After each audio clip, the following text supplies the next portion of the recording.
Hey guys, and welcome to my channel. Today we are going to be talking all about leopard geckos.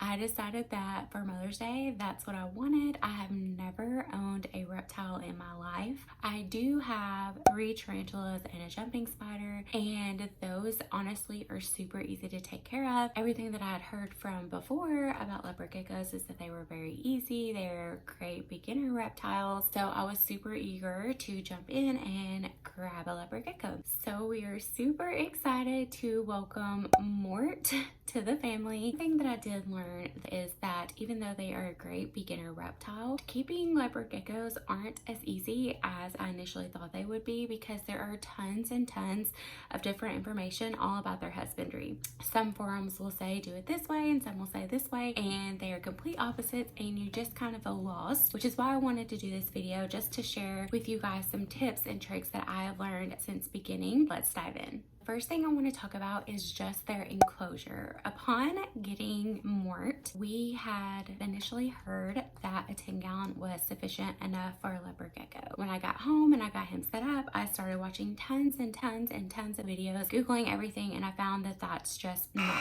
true.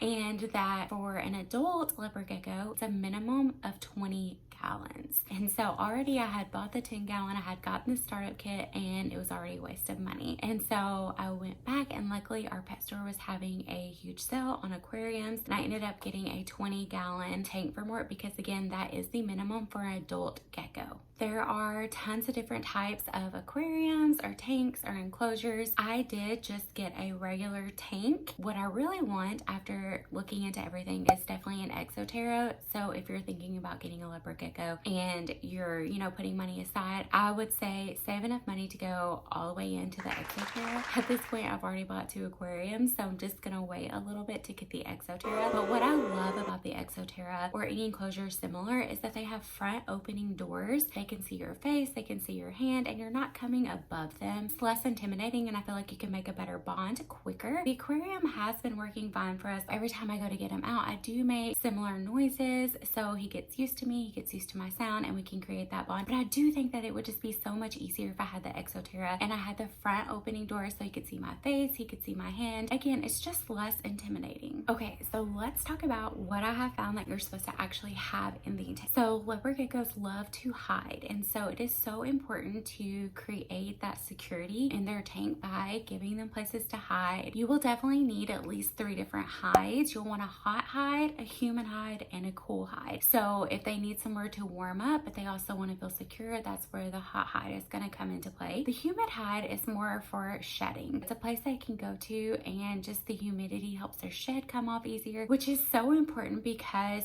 stuck shed can actually lead to losing toes or even legs. So the humid hide is so important. There are tons of ways to do it yourself, or you can even buy one of those at your local pet store. And then you will also need a cool hide, and that's just a hide on their cool side. Other things that you can add in are plants, vines, just places that they can interact with and hide. I also have a huge log in mine that he can climb on. I have a basking rock. Even though they're not known to be basking creatures, I do have a basking rock / hide that he absolutely loves. Moving right along to substrate. Substrate is literally such a hot topic with leopard geckos. What I have found by watching tons of videos and even Googling is that honestly, there's just tons of different options, and you have to choose what's best for you. You can use newspaper, you can use paper towels, you can use the liner that you put in the kitchen drawers. You can even use more natural substrates. When I was learning about leopard geckos, the natural substrates were being bashed. But after researching, it seems like there are some good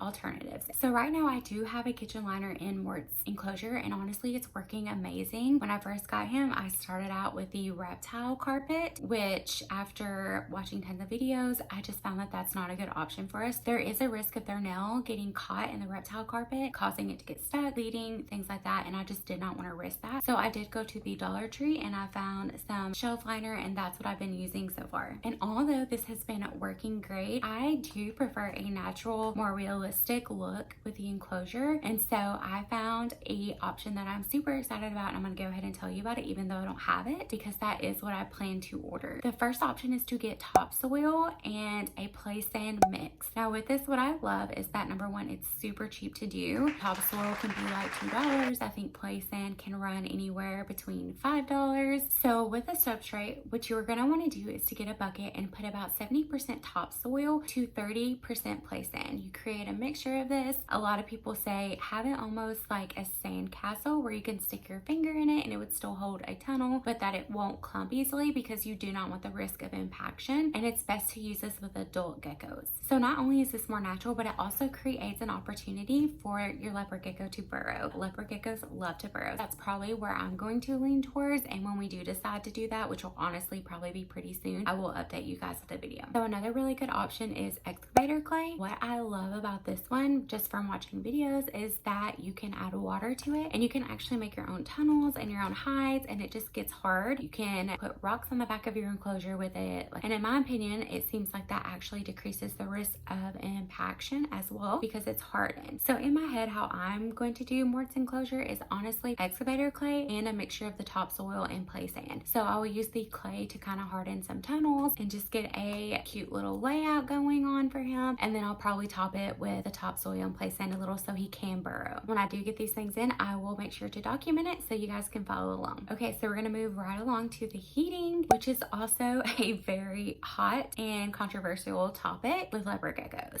So initially upon getting Mort, I had heard that the heat mat is the best option for leopard geckos because they love to get the heat through their bellies. So naturally, I got a heat mat with our 10-gallon tank. When I switched 20-gallon tank, I had to get another heat mat because you're actually not supposed to re-stick them. It's supposed to be a one stick and done kind of thing. And so I actually went through 2 heating mats within the first week. After watching tons of YouTube videos and researching, I found that the heating pad is actually not the best option for your leopard gecko. I'm sure I'm gonna get tons of people coming at me right now. Leopard geckos are ectothermic, which means they rely on outside sources and their surroundings to regulate their internal body temperature. As a keeper, it's important to make sure that their enclosure is staying very warm so they're able to get that heat and have energy. So if we aren't using heat mats, what do we use? This is what I have found that works best for us. We are currently using the halogen bulb. They are able to produce natural and balanced temperatures throughout the enclosure, which is amazing. And from what I have found, they also radiate IRA, IRB, and IRC. So this bulb is actually one of the best ways to recreate these sun's rays. And one thing that I do want to point out is if you do use the halogen bulb, it is important to note that you are only supposed to use it during the day. You do want a natural temperature drop for your gecko, and you also want them to be able to sleep and have that dark time. With the halogen bulb, it is a visible light, so if you keep it on through the day and the night, number one, they're not going to get that natural temperature drop, and number two, the light is going to be very annoying for them and make it hard for them to get a good rest. For most people, the halogen bulb would be sufficient, but my husband keeps our house from 66 degrees to 68 degrees, so it does get very cold in my house at night, which is why I'm in a sweater 24/7. But because of this, I just don't feel comfortable not giving him any heat source, and so I do have a heat pad for him at night. And what I do is just as soon as I turn the halogen bulb off, I plug in his heat mat to the thermostat and I turn that on to a low 70. Now with his halogen bulb with a thermostat, I keep that between 91 and 100 on his basking spot, and I just make sure that the temperature on his hot side is between 80 and 90, his basking spot between 91 and 100, and then on his cool side you can have it from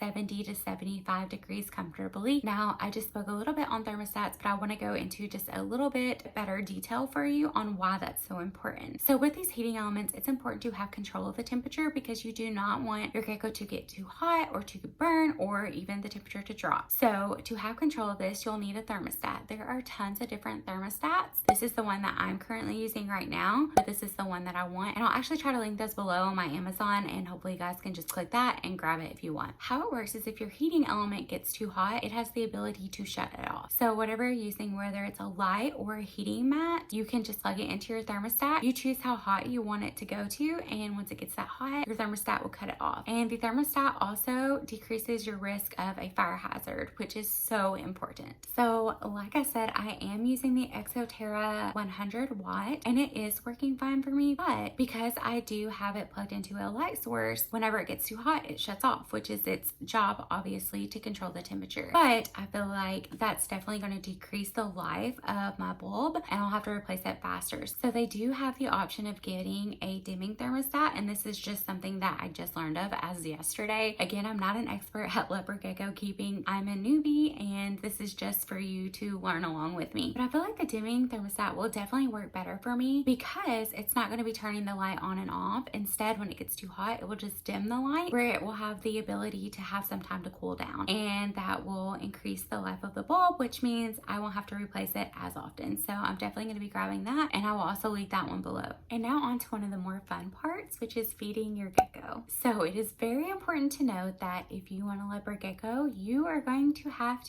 feeder insects. If that is not your thing, leopard geckos are not for you.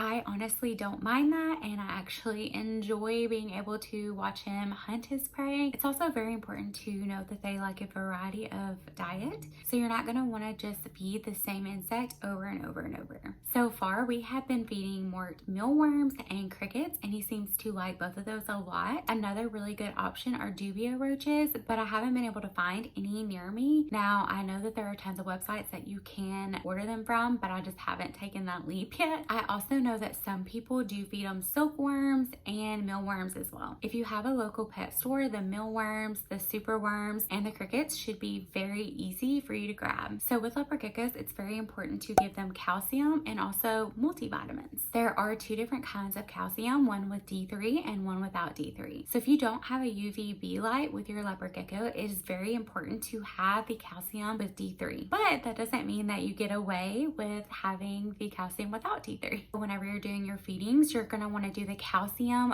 with D3 1 to 3 times a week. You're going to want to do the multivitamins once a week, and then you're going to want to do the calcium without D3 the other days. So it's pretty simple to dust your feeder insects. I just put whatever Mort's gonna eat that night, whether it's a mealworm or it's a cricket, in a little zippy bag. And I put a little bit of either the calcium or multivitamin in there, and I just shake it, and that's dusting your insect. Then feed your leopard gecko. How often you feed your leopard gecko really just depends on its age. So when your leopard gecko is 0 to 4 months, you're going to want to feed your leopard gecko every single day. 4 to 6 months, you can feed every other day. 6 to 12 months, you can feed 3 or 4 times a week. And then after they are over a year old, you can feed once to twice a week.